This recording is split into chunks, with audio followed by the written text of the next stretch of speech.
Hello guys, আসসালামু আলাইকুম। Halima Hossain cooking এ সবাইকে স্বাগতম জানিয়ে আজকে হাজির হলাম চিংড়ি ভর্তা নিয়ে। খুব খেতে ইচ্ছে করছিল তাই আপনাদের সাথে শেয়ারও করে নিলাম।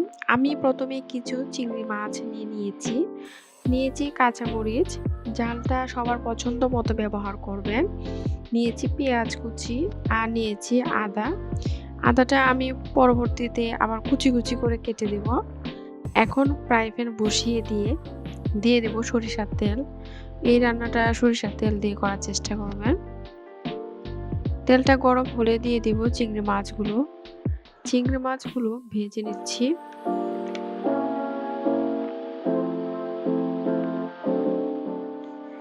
আমি সুন্দর করে ভেজে নিব। এত বেশি ভাজা যাবে না। বেশি ভাজলে আবার চামড়াটা শক্ত হলে খেতে ভালো লাগবে না। এই তো আমার চিংড়ি মাছ ভাজা শেষ। এখন দিয়ে দেব কাঁচামরিচ। কাঁচামরিচগুলো ভেজে আমি এখন তুলে নেব। এখন এই পর্যায়ে আমি কাঁচামরিচ, চিংড়ি মাছগুলো ব্লেন্ড করে নেব। তার জন্য এখন আমি কাঁচামরিচ আর লবণটা দিয়ে প্রথমে ব্লেন্ড করে নিচ্ছি।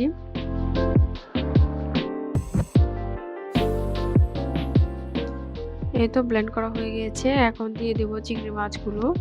চিংড়ি মাছগুলো দিয়ে সুন্দর করে ব্লেন্ড করব।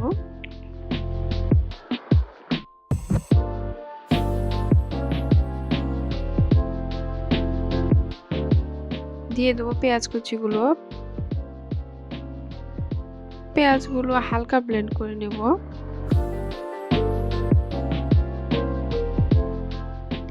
এই তো আমার সবগুলো এখন ব্লেন্ড করা শেষ। এখন সবগুলো হালকা ভেজে নেব। এখন ফ্রাই প্যান বসিয়ে দিয়েছি। এখন দিয়ে দেব সরিষার তেল। আর দিয়ে দেব হচ্ছে তৈরি করে রাখা ভর্তাটা। ভর্তাটা দিয়ে সুন্দর করে হালকা করে ভেজে নিব। দেখতেই পাচ্ছেন আমি উল্টে পাল্টে সুন্দর করে আস্তে আস্তে ভেজে নিচ্ছি।